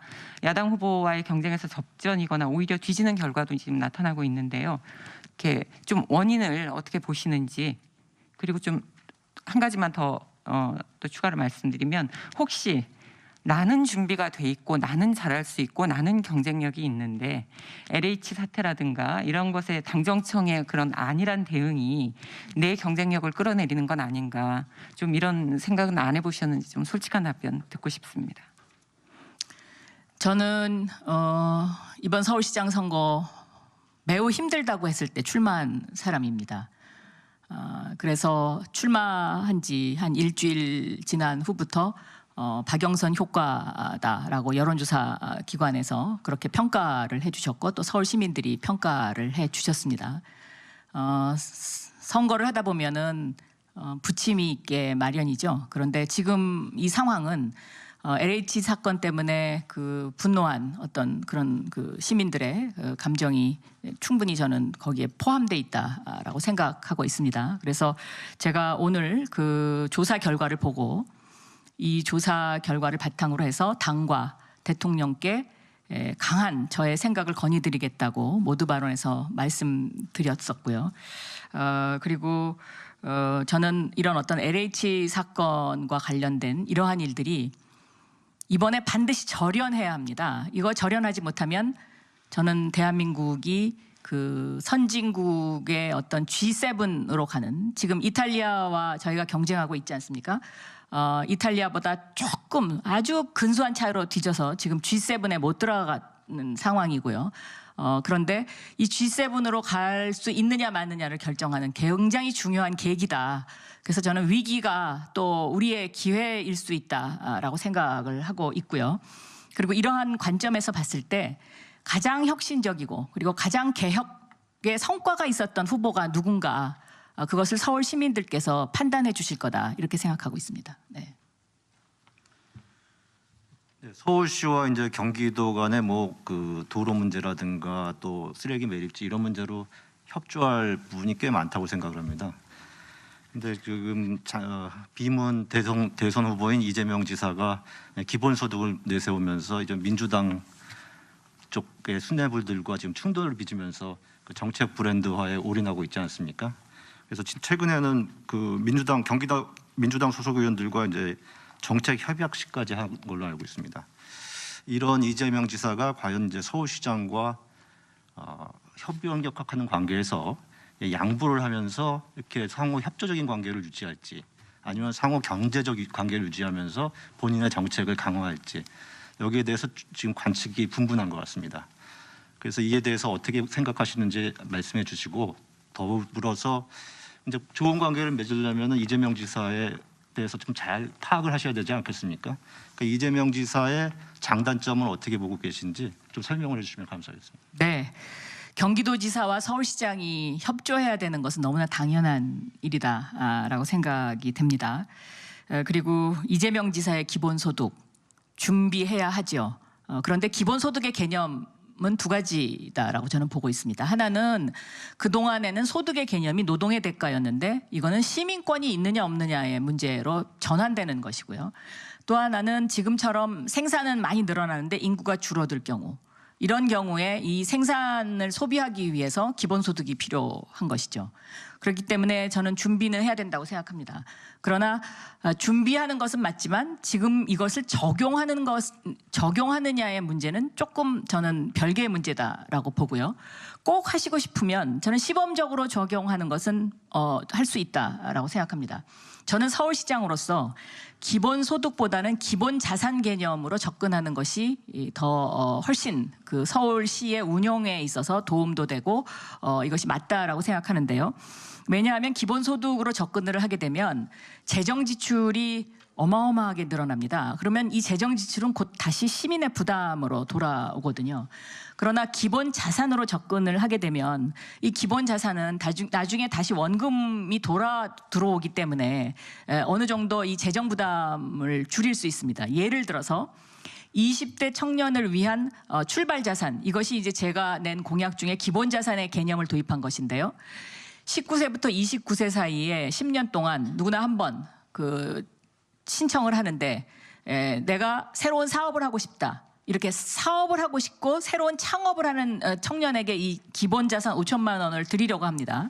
그런데 이것을 무이자로 드리는 것이고요. 언제부터 갚느냐? 30세부터 40세까지 10년 동안 원금을 갚는 이러한 조건으로 이 창업하는 청년에게 기본 자산을 드리게 되면 서울시의 예산을 많이 쓰지 않고도 얼마든지 이런 기본 자산의 운영의 묘를 살릴 수 있다, 이렇게 생각하고 있습니다. 네. 그럼 그 청년이 만약에 사업에 실패하면 30세부터 못 갚는데 그럼 그 돈은 어떻게 되는 겁니까? 30대부터 40대까지 10년간 기회를 드리는 거니까요. 저는 충분히 그 일을 하실 수 있을 거다, 이렇게 생각하고 있습니다. 네. 이재명 지사의 장단점에 대해서 설명해 달라고 말씀드립니다. 장단점이요? 이재명 지사님 굉장히 그 앞서가는 어떤 그런 정책을 구현을 해 주셔서 그런 점에서는 굉장히 장점이 있다라고 생각합니다. 그런데 그게 또 속도감이 너무 빠를 때는 또 단점으로 돌아올 수도 있다. 그렇게 설명드리겠습니다. 네. 네, 그리고 지난 9일 이제 민주당의 이낙연 대표가 당대표 임기를 마무리를 하고 이제 선대위원장으로 시작을 하셨는데요. 길지 않은 당대표 기간이었지만 공과를 좀 평가해 주실 수 있을까요? 이낙연 대표께서는 그 제가 강조하고 있는 돌봄 부분, 이런 어떤 복지 체계를 새로 구축하는 부분에 대해서 나름대로의 브랜드를 만드셨다라고 생각합니다. 저는 코로나19를 겪으면서 코로나19 이후에 서울을 비롯한 대한민국의 이 돌봄 영역이 앞으로 공공의 영역으로 굉장히 크게 확대될 것이다라고 생각하고 있습니다. 특히 맞벌이 부부 또 1인 그 가구가 늘어나면서 그 아이를 돌보는 문제부터 시작해서 또 이런 어떤 과정에서 나오는 아동 학대 문제라든가 또 여기에서 또 독거노인 또 1인 혼자 사시는 어르신 또 어르신 치매 문제, 이런 것들이 과거에는 다 가족의 문제였지만 이제는 공공의 영역으로 들어와야 하기 때문에 제가 이 부분도 서울시가 책임지겠다, 이렇게 설명을 드렸는데 이낙연 대표께서도 이 부분을 굉장히 중요하게 생각하셔서 저는 이런 부분은 잘하신 일이다, 이렇게 생각합니다. 과는 혹시 없습니까? 과요. 다만 좀 더 단호해야 하셨으면 하는 그런 부분이 몇 번 있었습니다. 네. 어떤 부분이? 지금 당장 생각은 안 납니다. 미리 질문지를 주시지 않고 다 질문을 하시니까 네, 시간이 없지만 그래도 이 질문은 좀 더 드려야 될 것 같습니다. 사실 역대 서울시장들이 시장이 되고 나면 이제 대선 주자로 분류가 되죠. 그리고 실제로 대통령을 배출하기도 했고요. 그 박 후보께서도 시장에 당선이 되면 이제 대선 주자로 분류가 될 수 있을 텐데 대선에 대해서 꿈을 갖고 계십니까? 그 분류는 언론이 하는 것이지 그 저의 의지하고는 전혀 상관이 없는 것이다라고 생각하고요. 저는 이번에 당선되는 시장은 5년 앞으로의 5년을 어떻게 서울의 미래를 바꿀 것이냐. 특히 아날로그 시대에서 디지털로 바뀌는 대전환의 시대입니다. 이때 도시가 준비하지 않으면 여기서 경쟁력이 뒤처집니다. 그리고 도시의 경쟁력은 이제는 곧 국가의 경쟁력입니다. 그렇기 때문에 저는 서울의 모든 것을 올인하는 그런 시장이 될 것입니다. 네. 그럼 그 꿈은 그 다음에 다시 생각하시는 건가요? 그거는 아직 생각 안 해봤습니다. 네. 그 아무래도 지금 현안 중에 하나가 오세훈 후보의 11년 전 내곡동 투기 의혹 문제를 두고 이제 천준호 의원이 의혹을 제기하면서 명백하게 해명해야 된다라고 얘기를 했고, 국민의힘은 이에 대해서 허위 사실이다, 물타기 의혹이다라면서 이제 직접 또 고발까지 했습니다. 의혹을 제기한 의원. 이 좀 박 후보님이 이 오세훈 후보의 11년 전 내곡동 투기 의혹이 다시 제기되는 부분에 대해서 좀 명확한 입장을 듣고 싶습니다. 예. 일단 저는 그 국민의힘이 고발을 하는 것을 너무 즐겨하는 당인데 그 부분은 조금 저는 좀 제가 우리 선거 문화를 그렇게 끌고 가지 않았으면 좋겠다 하는 생각이 먼저 있고요. 이 11년 전에 이 사건과 관련해서는 제가 천준호 의원께 어저께 설명을 들었는데요. 한 가지 확실한 부분은 이 부분이더군요. 그러니까 셀프 보상을 받은 부분. 그러니까 36억이었나요? 37억인가 셀프 보상을 받았는데 현직 시장이 이렇게 셀프 보상을 받게 되면 그것은 저는 서울 시민에게 양해를 사전에 구하던가 아니면 사전에 이 부분을 스스로 밝혀야 했던 것이 맞지 않나 저는 이렇게 생각하고 있습니다. 그래서 이 부분과 관련해서는 저는 어떤 그 서울시장으로서 처신을 잘한 부분은 아니지 않나 이렇게 보고 있고 또 설명을 반드시 들을 필요도 있다 이렇게 생각합니다. 네. 이제 뭐 거의 마지막 질문이 될 것 같은데 저희가 또 언론인들이니까 그 교통방송에 대한 이야기들이 많이 나오고 있습니다. 이중수 의원이 질문해 주시겠습니까? 예, 뭐 교통방송의 정치적 편향성 논란은 지속되고 있지 않습니까? 그리고 이게 무슨 그 폭설이라든가 또 태풍 같은 이제 기상재해나 또 신속한 교통 정보 이런 본연의 기능이 약화되고 있다는 지적이 또한 끊이지 않고 있습니다. 네, 방송의 독립성은 지켜야 하는데 방송의 독립성을 지킨다는 이름하에 지금 개선이 되지 않고 있다는 지적 또한 계속 되풀이 되고 있습니다.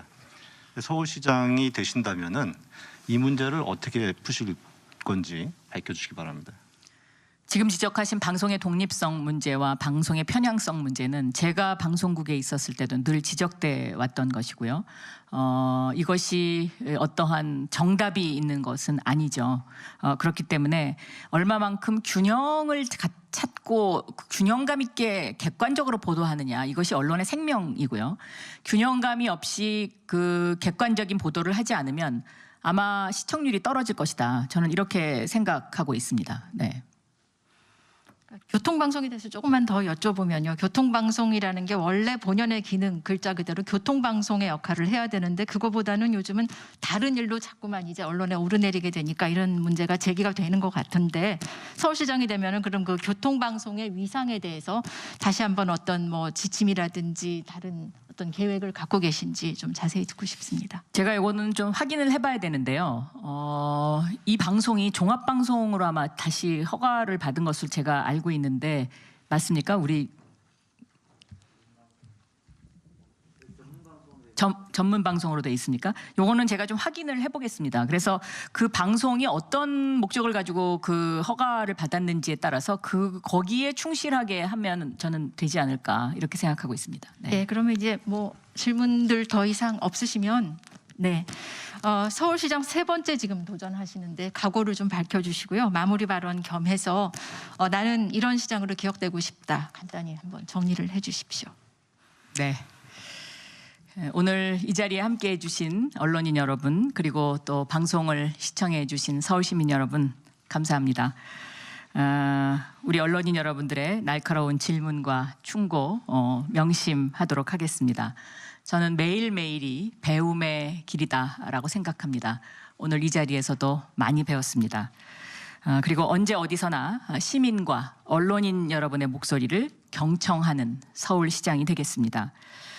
지난 1년 코로나로 참 힘들었습니다. 그리고 저도 많이 힘들었습니다. 그러나 우리는 그 어려움 속에서도 K방역, K행정력, K주사기라는 이러한 새로운 영역과 이름을 만들었고 또 글로벌 혁신도시 1위로 다른 나라의 부러움도 샀습니다. 서울은 이제 외국인들이 살고 싶어하는 도시가 됐습니다. 홍콩에 있었던 뉴욕타임즈 아시아 지사가 서울로 이사를 왔습니다. 또 세계적인 금융기관들도 아시아 지사의 서울 이전을 적극 검토하고 있습니다. 이러한 서울의 저력 그리고 이러한 서울의 자부심을 이어가야 합니다. 서울은 정쟁의 대상이 아닙니다. 정쟁은 후퇴와 파괴를 남깁니다. 위기가 왔을 때 바람이 불면 풍차를 세워서 바람을 에너지로 만드는 그렇게 위기를 기회로 만드는 그런 시장이 되도록 하겠습니다. 도시의 경쟁력이 곧 국가의 경쟁력입니다. 강한 서울을 만들겠습니다. 이제부터 시작입니다. 서울시 대전한 21분 도시 서울 합니다. 박영선 경청해 주셔서 감사합니다. 네. 네. 박영선 후보와 패널 여러분들 긴 시간 동안 수고 많으셨습니다. 곤란한 질문들도 많았을 텐데 성실하게 답변해 준 박영선 후보에게 감사드립니다. 중요한 시점에 중요한 자리에 도전하는 만큼 국민들의 눈과 귀가 쏠려 있을 수밖에 없고 저희들이 그 질문을 대신했다는 점 알아주시면 좋겠습니다. 이상으로 토론을 마치겠습니다. 감사합니다.